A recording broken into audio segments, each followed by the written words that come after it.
Proverbes, chapitre 31. La femme vertueuse et l'éloge de ses qualités.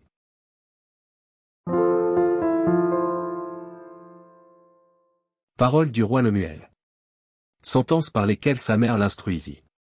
Que te dirai-je, mon fils? Que te dirai-je, fils de mes entrailles? Que te dirai-je, mon fils, objet de mes vœux? Ne livre pas ta vigueur aux femmes, et tes voix à celles qui perdent les rois. Ce n'est point au roi, Lemuel, ce n'est point au roi de boire du vin, ni au prince de rechercher des liqueurs fortes. De peur qu'en buvant ils n'oublient la loi, et ne méconnaissent les droits de tous les malheureux. Donnez des liqueurs fortes à celui qui périt, et du vin à celui qui a l'amertume dans l'âme. Qu'il boive et oublie sa pauvreté, et qu'il ne se souvienne plus de ses peines. Ouvre ta bouche pour le muet, pour la cause de tous les délaissés. Ouvre ta bouche, juge avec justice, et défends le malheureux et l'indigent. Qui peut trouver une femme vertueuse? Elle a bien plus de valeur que les perles.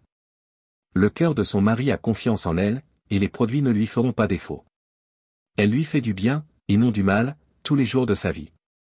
Elle se procure de la laine et du lin, et travaille d'une main joyeuse. Elle est comme un navire marchand, elle amène son pain de loin. Elle se lève lorsqu'il est encore nuit, et elle donne la nourriture à sa maison et l'attache à ses servantes. Elle pense à un champ, et elle l'acquiert, du fruit de son travail elle plante une vigne. Elle ceint de force ses reins, et elle affermit ses bras. Elle sent que ce qu'elle gagne est bon, sa lampe ne s'éteint point pendant la nuit.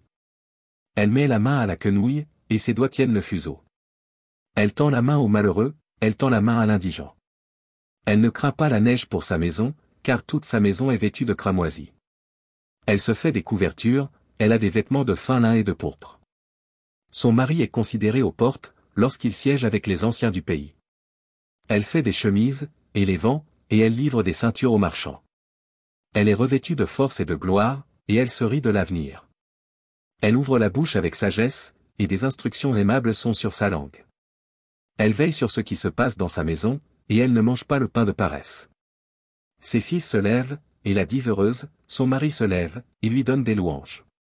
Plusieurs filles ont une conduite vertueuse, mais toi, tu les surpasses toutes. La grâce est trompeuse, et la beauté est vaine, la femme qui craint l'Éternel est celle qui sera louée. Récompensez-la du fruit de son travail, et qu'aux portes ses œuvres la louent.